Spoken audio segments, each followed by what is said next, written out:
Assalamualaikum warahmatullahi wabarakatuh. Para sedulur, jumpa kembali dengan saya Cak Yudi, masih di acara Suara Wong Deso, dan masih di channel yang sama, di channel Cak Yudi TV. Para sedulur, hari ini saya akan menjawab satu pertanyaan lur ya dari netizen. Dia bertanya di kolom komentar saya. Dia menanyakan bagaimana menurut Cak Yudi tentang rokok katanya. Kan ada yang melarang, ada yang nggak apa-apa, ada yang memakruhkan, macam-macam gitu loh. Makanya mereka saudara penanya ini menanyakan tentang rokok ya, menurut pendapat saya. Oke. Sebelumnya saya ingin mengatakan dulu ya bahwa acara ini adalah acara Suara Wong Deso. Jadi yang berbicara ini wong deso, bukan wong kutho ya, yang tidak memiliki ilmu tinggi, tidak memiliki wawasan yang sangat luas, tidak. Tapi walaupun wong deso ya, walaupun wong kampung, tapi kan ingin juga ikut berbicara, ingin juga ikut menyampaikan pendapat, menyampaikan unek-unek di hati gitu lah. Jadi ya saya mohon jangan ada yang berpikir bahwa sok tahu lah apalah ya enggak begitu, karena sekarang ini kan eranya itu era demokrasi, seperti kata Gus Dur itu ya, yang namanya demokrasi itu ya nggak masalah, berbeda pendapat tuh ya boleh kan gitu kata Gus Dur. Makanya saya akan menyampaikan pendapat tentang masalah rokok ya. Ya kalau menurut pendapat saya ya enggak apa-apa loh. Lawang duit ya duit dia. Yang rokok tuh ya cangkem-cangkem dia ya. Mau sehari berapa kali mau nyampe lewambene nyelewopor, mau wireng jeleweber ya. Itu kan lambe-lambe dia gitu loh. Jadi ya enggak apa-apa, terserah dia gitu loh soal rokok itu. Cuma kalau menurut dokter memang tidak baik, dan dokter itu pun nggak bohong, karena dokter itu memiliki alat, dan keputusan para dokter itu pun melalui penelitian, nggak ngasal, enggak itu loh. Jadi kalau kata dokter itu enggak baik ya sebenarnya enggak baik gitu loh. Tapi enggak baik di sini tentunya bagi orang yang sudah memiliki satu penyakit di tubuhnya ya, atau paru-parunya sudah jelek, atau ya pokoknya penyakit dalam lah gitu. Ya kalau bisa berhenti. Kalau sudah sama dokter divonis kena paru-paru, bapak jangan ngerokok, kemudian dia nggak percaya, pulang masih ngerokok aja, wah kalau belum takdirnya mati nggak mati ya bongko sampean, bongko le. Jangan mengatakan kalau belum takdir. Takdir itu rahasia Allah, kita nggak usah ikut campur urusan takdir, itu urusan Tuhan. Yang penting kita menjaga diri kita dengan baik gitu kan ya. Jadi kalau ada orang, saya sering dengar gitu, wah kalau belum ditakdirkan mati nggak mati, nggak usah ngurusin takdir, itu sudah ada yang ngurusi, jangan sok-sokan gitu loh. Coba yang ngomong begitu saya tantang, Anda tiduran di jalan tol malam-malam, tengah jalan tol tidur gitu, kalau belum takdirnya mati saya nggak mati, bongko, tabrak mobil. Sekali lagi bahwa kalau takdir itu urusan Tuhan, kita nggak usah ikut campur, itu sudah ada yang ngatur gitu loh. Tugas kita adalah menjaga diri sebaik mungkin. Nah itu salah satunya kalau dokter sudah menganjurkan untuk jangan merokok misalkan, ya kita jangan merokok gitu. Memang ada yang ngomong, wah kakek saya itu sampai umur 80 tahun merokok ya sehat. Ya kebetulan kakek Anda itu memang paru-parunya bagus, jeroannya bagus, mungkin juga dulunya masa mudanya itu suka tirakat, suka puasa, suka apa, jadi fisik itu bagus gitu loh. Namun dari mudanya sudah belang-belung apa jadi telen, ini wajar kalau jeroannya itu bermasalah begitu. Makanya kalau menurut saya ya enggak apa-apa, duit dia. Cuma kalau menurut dokter nggak boleh, tergantung Anda mau ikut yang mana gitu loh.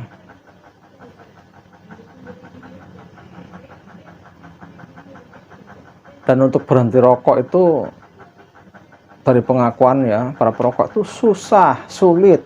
Kalau ada yang bilang wah sama gampang bisa, bohong Anda, sulit ya kalau sudah kecanduan. Kebetulan saya sendiri ya nggak ngerokok ya. Cuma satu aneh kalau sariawan, misalkan ada lubang di sini itu kalau udah saya obat-obat warung, obat apa nggak sembuh, saya ngerokok 2 atau 3 batang itu ya, terus kering sembuh. Nah ini juga tidak bisa dibuktikan dengan apa ya, dengan metode kedokteran, tapi ini fakta yang saya alami. Sebab pengalaman ini dulu saya pernah sariawan, kemudian ada yang menganjurkan suruh beli rokok sariawan, ada di daerah Cilacap dulu, daerah Kaunganten itu ingat saya dulu ya. Saya beli di pasar rakyat gitu ya. Ya lintingan seperti rokok tapi isinya bukan tembakau, kayak akar-akar halus, terus kayak biji-bijian apa gitu ya. Itu yang bisa menyembuhkan sariawan. Dan waktu itu saya sembuh gitu loh. Nah makanya ketika saya sudah nggak di daerah itu, sudah nggak di Cilacap lagi, jadi saya mau beli kan nggak ada, apalagi di daerah Jakarta, Sumatera itu kayaknya nggak ada. Ya mungkin ada, cuman saya nggak tahu mungkin ya. Cuman saya belum menemukan itu. Gitu. Nah, ketika saya sariawan, saya ingat gitu lah. Oh iya, bisa saya pakai rokok itu sembuh. Terus saya beli rokok. Saya rokok paling ya 3 kali lah itu, kering gitu. Ya, ini kalau saya ngomong sama dokter pasti bilang wah ngapusi kamu pasti gitu. Tapi fakta yang saya rasakan begitu. Dan ada juga yang mengatakan kalau orang merokok tuh bau mulutnya itu enggak wadak banget gitu, enggak. Karena apa, sudah tercampur tembakau. Ada yang mau begitu, ada.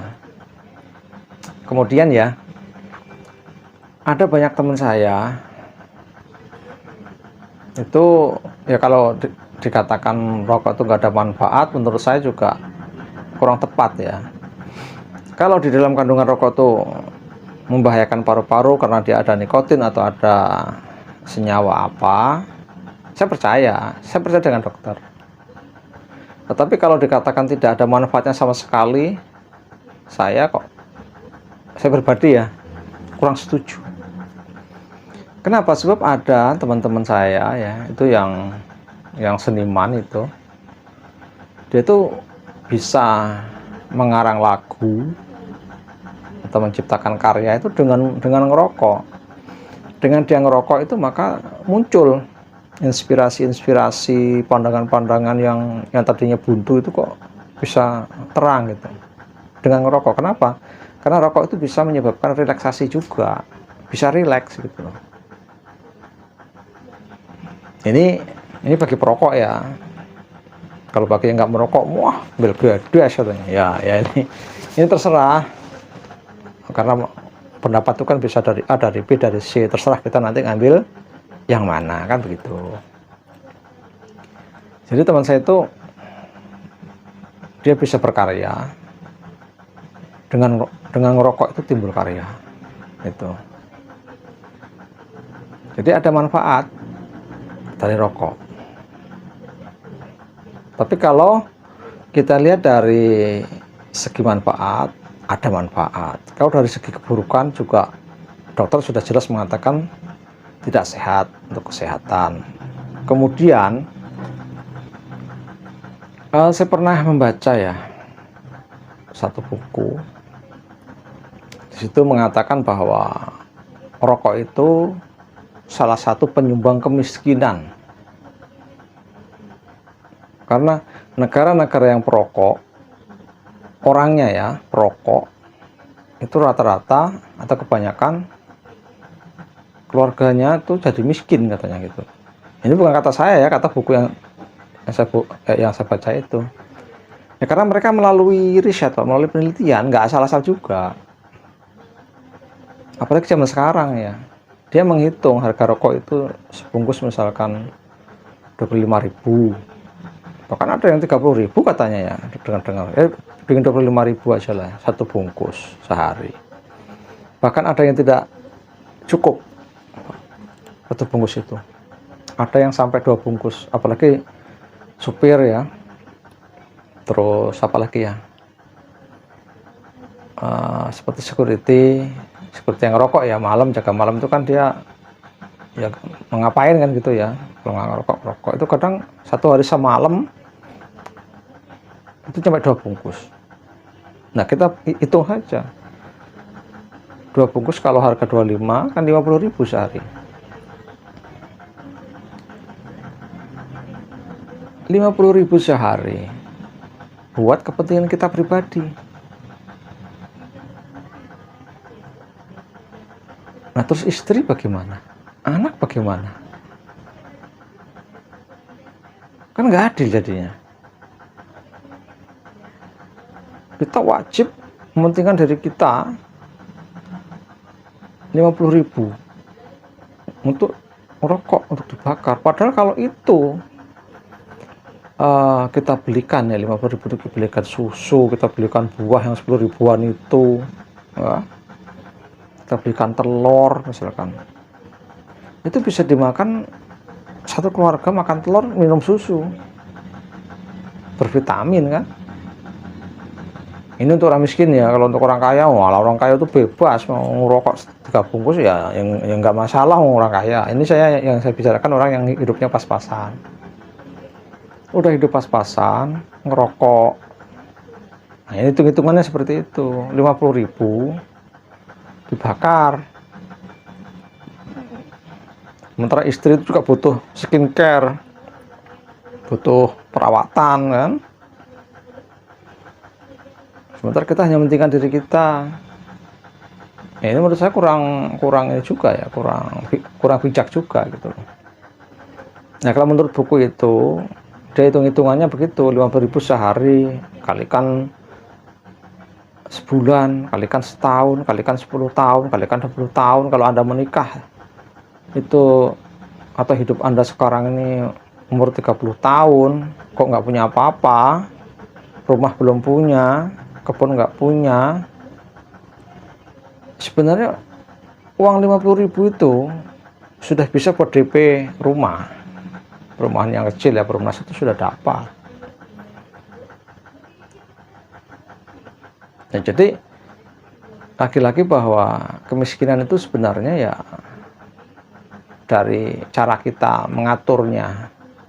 Sekali lagi bukan takdir, nggak ada Tuhan menakdirkan orang miskin ini orang kaya. Kok nggak adil Tuhan berarti? Tidak seperti itu.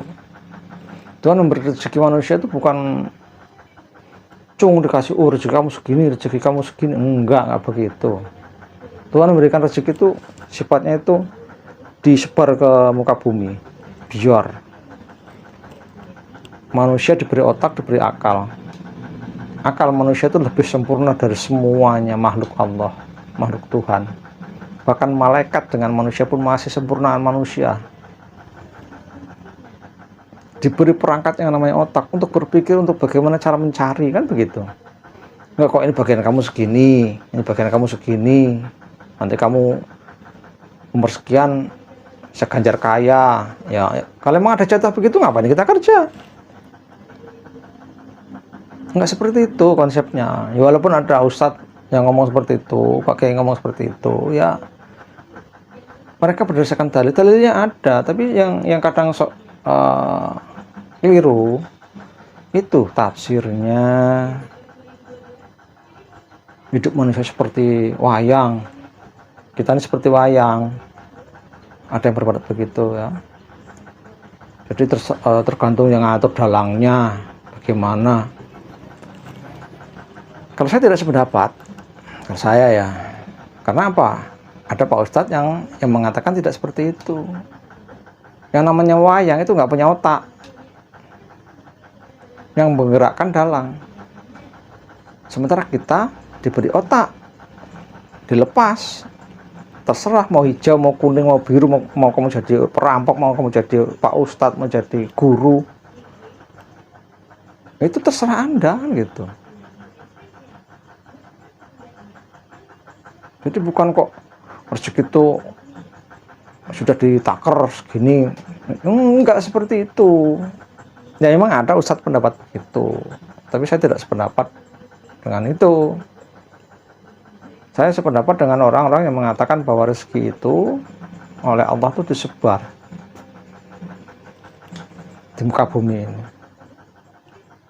Serah kita pintar nyarinya. Kalau kita goblok nyarinya nggak dapat. Kalau dia pintar nyarinya dapat. Bahkan kalau dia pintar sambil nyikut kanan nyikut kiri dapat banyak. Itu tidak baik ya, walaupun tidak baik, tapi kita berbicara banyaknya, dapat banyak. Sama seperti kita ngasih makan ayam lah. Ayam kan banyak itu. Kita kasih makan pure pakai beras apa pakai jagung. Itu kan berebut. Ada yang mau arah di kabur berlari ke sana biar dimakan sendiri, dia dapat banyak. Tapi kalau yang ngalah, ya nggak makan gitu loh. Seperti itu. Sama juga seperti rezeki. Seperti contoh yang pernah saya katakan kemarin itu. Saya punya rumah, di belakang saya ada tanah kosong sedikit. Tetangga saya punya rumah, di belakangnya juga ada lebihan tanah sedikit. Tanah saya tanam pisang 5 batang misalkan. Tetangga saya nggak nanam, malas buat apa gitu kan. Ketika pisang ini berbuah, ada bakul itu apa ya, tengkulak datang.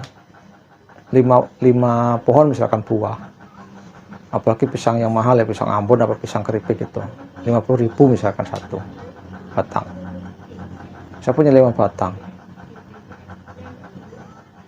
udah berapa itu, 250. Saya kata bang, saya dapat 250.000.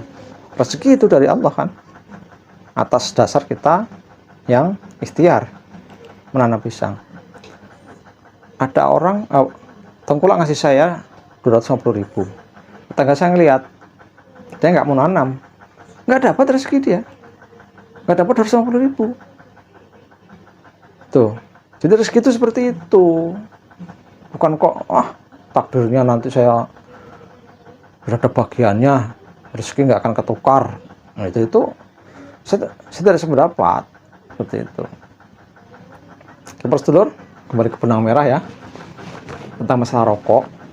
Jadi kalau menurut buku itu ya, kalau dihitung-hitung begitu, bahwa rokok itu memang menyumbang kemiskinan.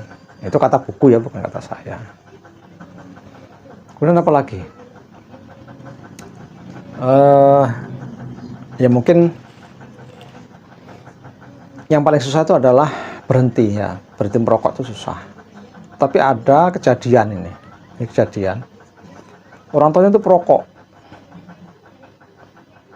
Dia memiliki anaknya sekolah di kebidanan.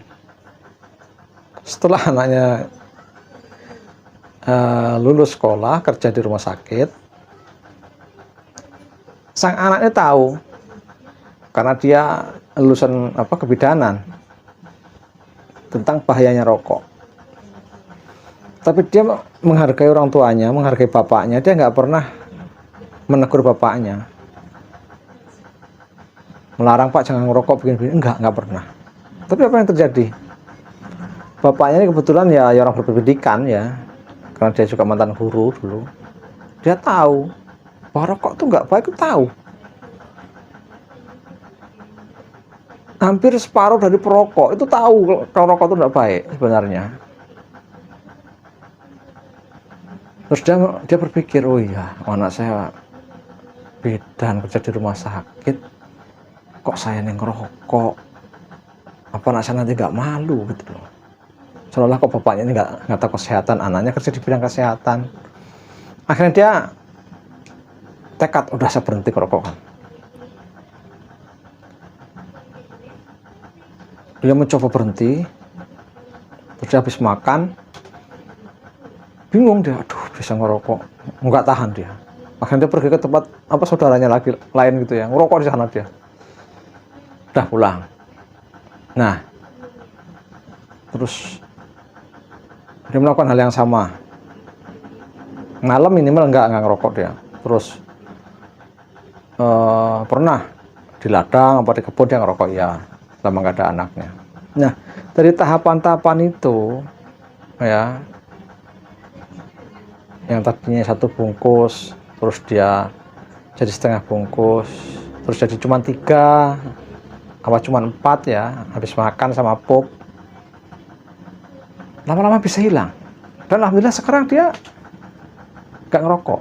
Jadi ini untuk para perokok, tipsnya adalah melalui tahapan.